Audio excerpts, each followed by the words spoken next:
এদিকে যুক্তরাষ্ট্রের একদিনে সর্বোচ্চ সংখ্যক অভিবাসীকে গ্রেফতার করেছে অভিবাসন ও শুল্ক প্রয়োগ সংস্থা আইসিই। হোয়াইট হাউসের চাপের মুখে দ্রুত এবং ব্যাপক হারে গ্রেফতার বাড়াতে এই পদক্ষেপ নেওয়া হয়েছে।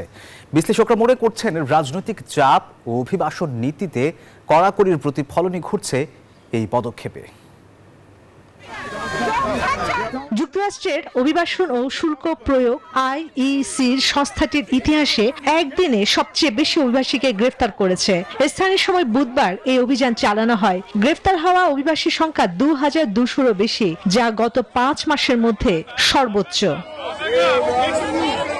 আইসিই এর একজন মুখপাত্র নিশ্চিত করেছে, গ্রেফতার হওয়া অভিবাসীদের অনেকেই সংস্থাটির আটকের বিকল্প বা অল্টারনেটিভ টু ডেস্টিনেশন এটিডির প্রোগ্রামের আওতায় ছিলেন। এই প্রোগ্রামের অধীনে যেসব অনিবন্ধিত অভিবাসীকে জনসুরক্ষার জন্য হুমকি মনে করা হয় না, তাদের নির্দিষ্ট শর্তে মুক্তি দিয়ে নজরদারির আওতায় রাখা হয়। We haven't heard from him. He hasn't been able to contact us. It says that he's here, but we can't hear. He's not here. He was taken to the border this morning. We haven't heard from him.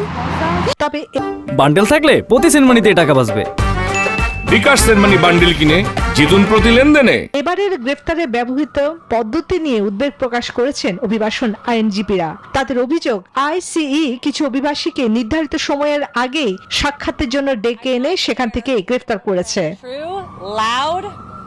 এই ব্যাপক গ্রেফতারের পেছনে white হাউসের চাপ কাজ করেছে বলে ধারণা করা হচ্ছে। নীতি নির্ধারণী উপপ্রধান স্টিফেন মিলার গত মে মাসে আইসিই কর্মকর্তাদের সঙ্গে এক বৈঠকে স্পষ্ট হুঁশিয়ারি দেন, প্রতিদিন অন্তত 3000 গ্রেফতার না হলে জ্যেষ্ঠ কর্মকর্তাদের পদচ্যুত করা হবে। এই হুমকির পরপরই গ্রেফতারের গতি বাড়ায় আইসিই। বিশ্লেষকরা মনে করছেন, রাজনৈতিক চাপ ও অভিবাসন নীতির কড়াকড়ির প্রতিফলনই ঘটেছে এই পদক্ষেপে। চন্দ্রানী চন্দ্রা, নিউজ 24।